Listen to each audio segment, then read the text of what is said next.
Whispers in the Woods. In the heart of a dense forest, where the ancient trees loomed tall and twisted, 5 friends set out on an adventure, seeking the thrill of exploring the unknown. Among them was Alex, the charismatic leader of the group, who always had a knack for finding the most intriguing places. The others followed closely, each brimming with excitement and anticipation. As they delved deeper into the woods, the sun began to sink below the horizon, casting eerie shadows that danced among the trees. The forest seemed to come alive with a haunting melody of rustling leaves and distant howls. The atmosphere was both magical and unsettling. Unfazed by the growing darkness, Alex insisted on continuing their journey.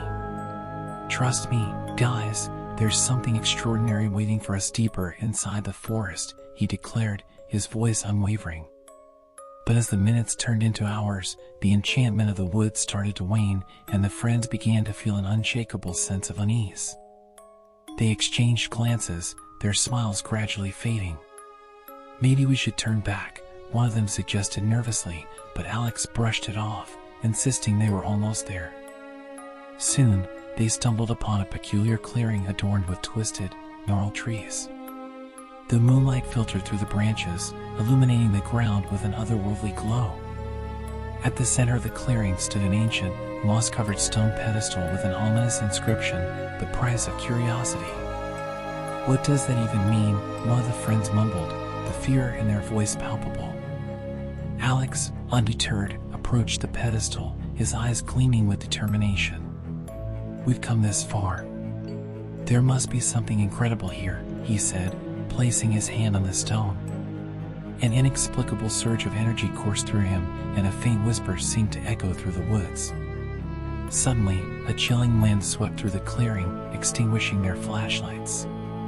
Panic ensued, and in the darkness, the group got separated. They called out for each other, but their voices were swallowed by the haunting symphony of the forest. Lost and alone, Alex stumbled through the dense undergrowth, searching for his friends. Every rustle of leaves and crackle of branches sent shivers down his spine. It was as if unseen eyes were watching him from every direction. A distant, mournful cry echoed through the forest, making Alex's blood run cold. He quickened his pace, driven by an instinctive need to escape whatever lurked in the shadows. Time lost all meaning as he wandered aimlessly, his mind plagued by terrifying hallucinations and whispers that seemed to come from within his own head. Eventually, he stumbled upon a small, dilapidated cabin, partially hidden among the trees. It looked ancient, as if it had been abandoned for centuries. A chill ran down his spine as he pushed open the creaky door, feeling an unsettling presence lingering inside. Inside, the cabin was filled with eerie artifacts and strange symbols etched onto the walls. An ominous feeling washed over Alex as he realized he had stumbled upon something far more sinister than he could have ever imagined. Suddenly, a gut-wrenching scream pierced through the forest, and he recognized the voice of one of his friends. Fear gnawed at his heart, but he couldn't ignore the cries for help. With renewed determination, he rushed towards the source of the sound. As he ventured deeper into the forest, the air grew colder, and the trees seemed to close in around him. The darkness intensified, and strange figures flitted at the edge of his vision, just out of reach. Fear and despair mingled inside him, and he began to question whether he was trapped in a nightmare from which there was no waking. At last, he found his friend, huddled against a tree, his face a mask of terror. He mumbled about shadows and something watching them from the darkness. Despite his own fear, Alex urged his friend to get up, knowing they had to keep moving to find the others. But the forest seemed to play tricks on them, leading them in circles and distorting their sense of direction. The whispers grew louder, and malevolent shapes materialized around them. Each step felt like a descent into madness, and the line between reality and nightmare blurred. The Abandoned Asylum. In a small town nestled between fog-covered hills, an abandoned asylum stood as a haunting reminder of a darker past. A group of curious teenagers, led by Sarah, a thrill-seeker with a fascination for the paranormal, decided to explore the asylum, hoping to uncover its secrets. The asylum had been closed for decades, its crumbling walls and broken windows bearing witness to the pain and suffering that once took place within its confines.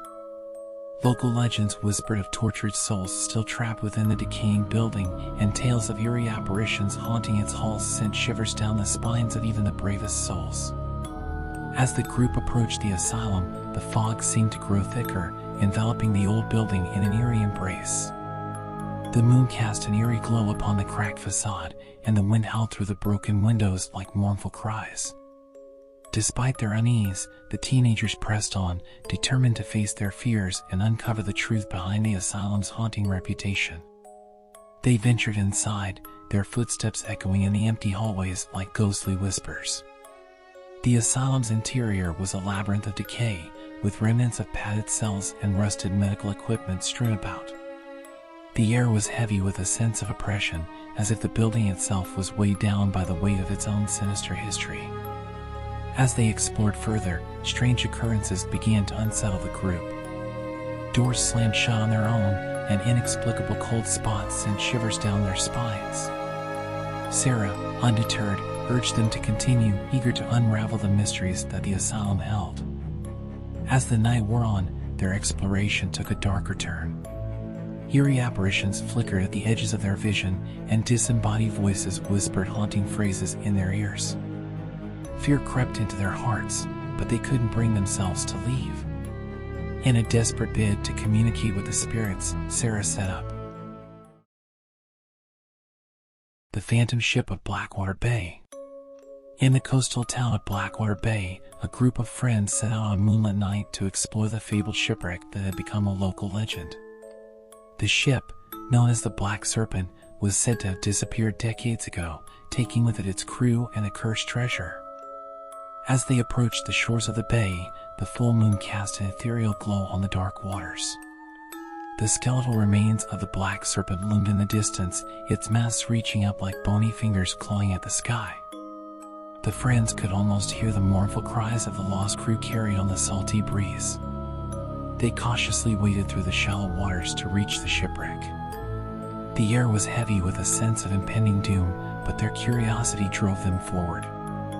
In the darkness, the ship seemed to come alive, its timbers creaking and groaning with an otherworldly resonance. As they explored the ship, they stumbled upon a rusted chest, partially buried in sand. Excitement bubbled within them as they pried it open, but their joy turned to horror when they discovered a pile of cursed artifacts inside. Ancient, malevolent spirits seemed to awaken, and the ship shuddered beneath their feet. A thick fog rolled in from the sea, engulfing the ship in an impenetrable veil. Panic set in as the friends realized they were trapped on the haunted vessel. Ghostly figures emerged from the fog, their hollow eyes fixated on the intruders. The friends tried to escape, but the ship seemed to have a will of its own. The wooden planks twisted and shifted, forming a maze that led them deeper into the heart of the ghostly vessel. The spirits taunted them, their mournful cries echoing through the darkness. As the night wore on, the friends' sanity began to slip. They questioned what was real and what was a spectral illusion. The cursed artifacts seemed to possess them, filling their minds with malevolent thoughts. In a desperate bid to break free from the ship's grip, they tried to destroy the cursed chest. But as the flames engulfed the artifacts, the spirits grew stronger, their wrath intensifying. With each passing moment, the friends felt their life force draining away, as if the ship was feeding on their fear and despair. They knew they had to escape before it was too late. Finally, after what felt like an eternity, they found the heart of the ship, the captain's quarters. In a last-ditch effort, they summoned all their courage and confronted the malevolent spirit that lingered there. With sheer determination, they pleaded for their release, promising to leave the cursed treasure behind. The spirit wavered, torn between its desire for revenge and the hope of finding peace. In a final act of sacrifice, one of the friends offered to stay behind, taking the place of the spirit as its eternal guardian. Tearfully, the rest of the group made their way back to the shore, leaving their brave friend behind. From that night on, the Black Serpent disappeared once more, swallowed by the dark waters of Blackwater Bay. The legend of the phantom ship lived on, a chilling reminder of the perils of seeking cursed treasures and meddling with the spirits of the past.